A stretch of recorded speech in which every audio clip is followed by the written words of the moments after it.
Kenapa kita menikah? Kadangkala muncul pertanyaan, kapan antum menikah? Tapi coba ditanyakan kepada kita yang sudah punya anak, bahkan punya cucu, kenapa kita menikah dulu? Ada orang yang menikah hanya untuk kesenangan dunia, sehingga hidupnya berantakan. Dia punya istri yang cantik, tapi mungkin dia na'udzubillah masih berzina di tempat yang lain. Dan jemaah, nggak ada alasan orang berzina, nggak ada alasan orang berzina. Tatkala Allah Jalla Jalaluhu telah memerintahkan, fankihu ma taba lakum minan nisa mathna wa thulatha wa ruba'. Apa alasannya kita berzina? Allah mengatakan nikahi yang baik-baik dari wanita itu 2, 3 atau 4. Fa in khiftum alla ta'dilu fawahida aw ma malakat aymanukum. Kalau kalian takut tidak mampu berlaku adil, maka 1.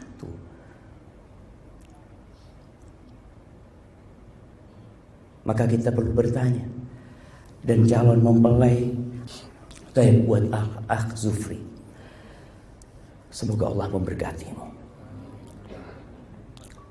Zufri, engkau gak akan lama hidup di dunia ini.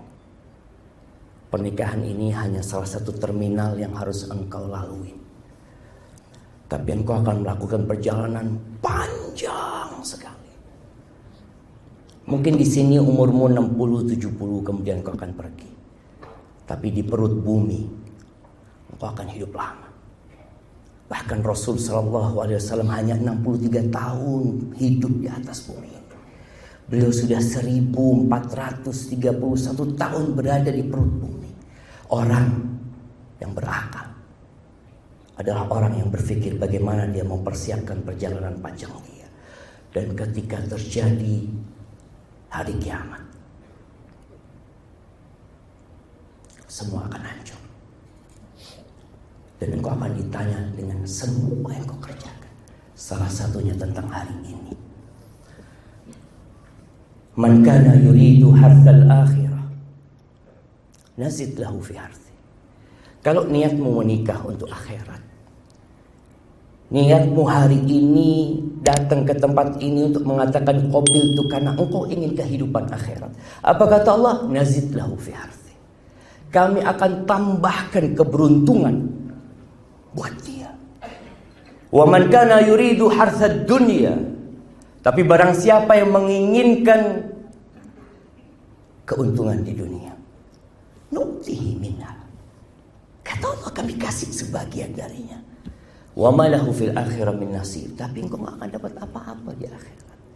Dan ketika seorang ambisinya menikah, bekerja, apapun yang dia lakukan adalah untuk dunia, kata Nabi SAW, ja'alallahu faqrahu baina 'ainai. Allah akan jadikan kefakiran di antara kedua matanya. Engkau akan hidup senantiasa cemas, takut, khawatir. Padahal semua sudah Allah tanggung. Wasyattata alaihi syamla. Allah cerai beraikan urusannya. Berapa banyak orang yang akhirnya gak bisa kumpul sama keluarga, gak bisa hidup berbahagia sama istri dan anak-anaknya. Dia sibuk cari dunia. Dia berlari mencari bangkai yang diperebutkan oleh banyak manusia. Maka niatkan engkau untuk ibadah. Engkau datang untuk menyempurnakan sebagian agamamu. Dan semoga engkau tidak salah memilih calon istri. Engkau butuh pendamping menuju kepada Allah Azza wa Jalla. Dan Rasul SAW berpesan, khairukum khairukum li ahli. Orang yang terbaik di antara kalian adalah yang paling baik sama keluarganya. Dan kata Nabi SAW, wa ana khairukum li ahli. Dan aku orang yang terbaik kepada keluargaku. Masihkah kita sampai hari ini membaca bagaimana rumah tangga Rasul SAW? Kebanyakan kita menikah tanpa punya bekal yang cukup untuk mengkaji bagaimana si Nabi kita Muhammad SAW, yang setiap salat kita mengatakan Assalamu alayka ya Rasulullah wa rahmatullahi wa barakatuh, yang setiap hari berulang kali namanya disebut Asyhadu anna Muhammadar Rasulullah, dan kita disuruh mencontoh beliau. Maka nasihat anak buat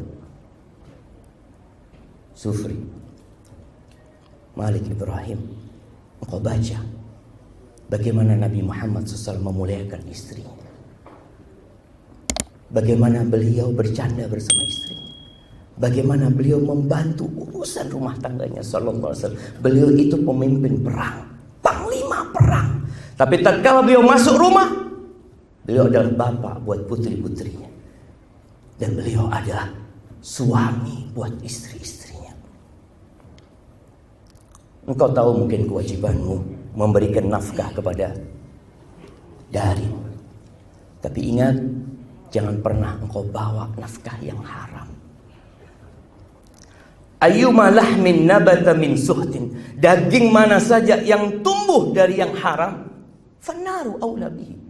Engkau doa minta masuk surga sama Allah. Engkau selalu berkata, Rabbana atina fid dunya hasanah wa fil akhirati hasanah wa qina adzaban nar. Nabi mengatakan, fa anna yustajabalah. Gimana mau dikabulkan doanya? Kita sering berdoa minta sama Allah, tapi kita makan haram.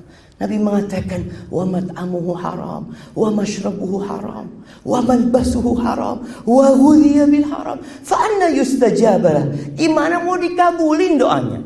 Minta surga, minta dijauhkan dari api neraka. Rabbi ajirni minan nar, Rabbi ajirni minan nar. Sedangkan yang kita makan dari yang haram. Dan engkau berada di masa yang kata Nabi SAW, ya'ti 'alan nasi zamanun la yubalil mar'u min aina iktasabahu amin halalin amin haram. Akan datang satu masa di mana manusia tidak peduli lagi dengan apa yang dia hasilkan. Dia berikan kepada istrinya, dia bangun rumahnya, dia sekolahkan anaknya, dia nggak peduli. Amin halalin atau min haram, halal haram sikat aja sama dia.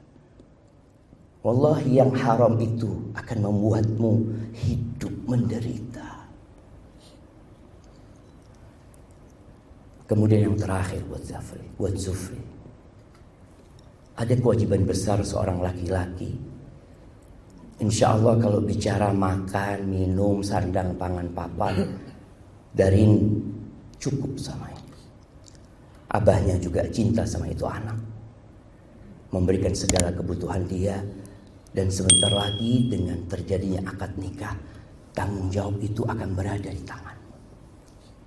Allah Azza wa Jalla mengatakan, ya ayyuhalladzina amanu. Wahai orang-orang yang beriman. Panggilan ini spesial buat yang beriman. Yang gak beriman gak perlu dengarkan panggilan ini. Allah katakan, qu anfusakum wa ahlikum nara. Jagalah diri kalian dan keluarga kalian dari api neraka. Wallahi jemaah kita mungkin tidak membayangkan bagaimana neraka.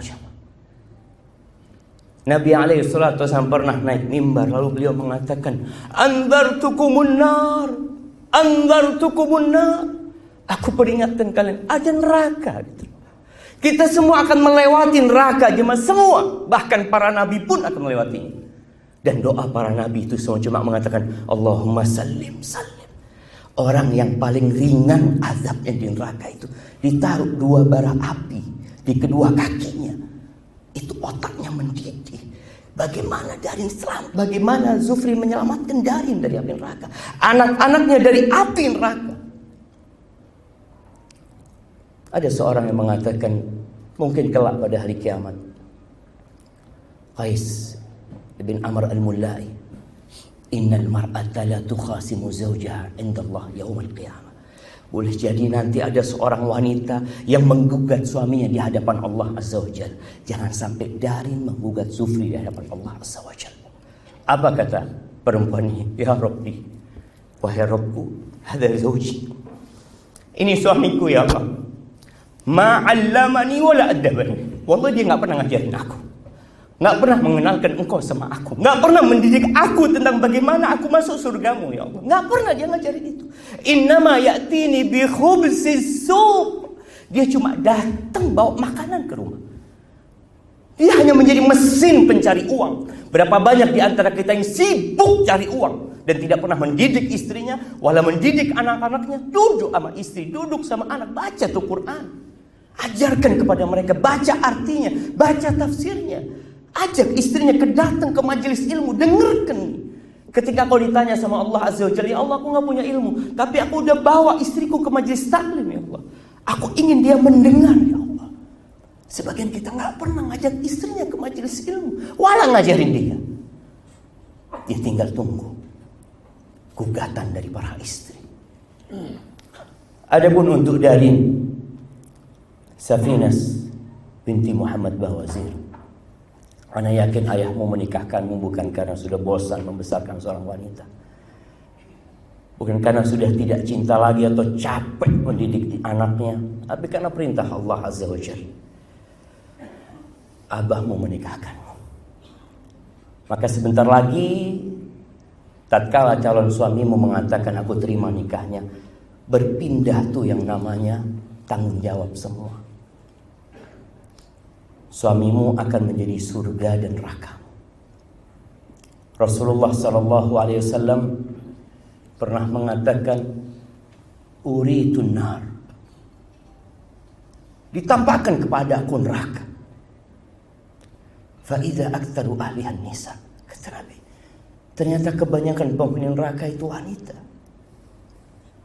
Ada seorang yang bertanya, walima ya Rasulullah, kenapa perempuan itu masuk surga?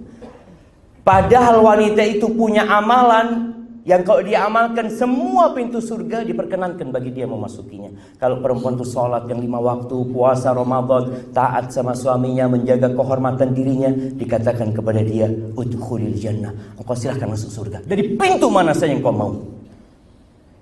Tapi kenapa banyak perempuan masuk neraka? Ternyata kata Nabi SAW, yakfurna, mereka kufur. Para sahabat bertanya, ayakfurna billah, mereka kafir sama Allah? Bukan. Yakfurnal ashir wa yakfurnal ihsan.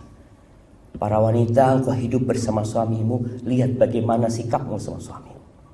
Dan Darin, lihat bagaimana sikapmu sama suamimu. Kata Nabi, mereka kufur sama suaminya, kufur sama kebaikan-kebaikan suaminya. Lau ahsanta ila ihdahunna ad-dahr, kalau engkau berbuat baik setahun sama istrimu, kemudian dia melihat dirimu melakukan kesalahan, perempuan ini punya tabiat mengatakan, ma ra'aitu minka khairan qat. Aku nggak pernah ngelihat engkau berbuat baik sedikit pun sama aku. Engkau nggak pernah nyenangkan hatiku. Engkau tidak pernah menggembirakan hatiku. Dia lupa dengan semua kebaikan.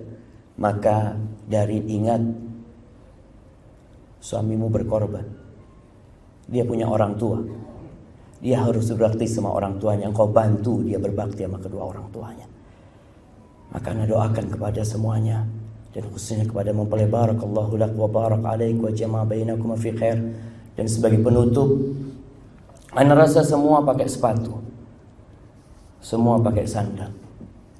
Nabi SAW pernah mengatakan, al-jannatu aqrabu ila syiraki ahadikum. Surga itu dekat, lebih dekat daripada sepatu kita, jemaah. Lebih dekat surga itu, jemaah. Tapi beliau mengatakan, wan nar mithlu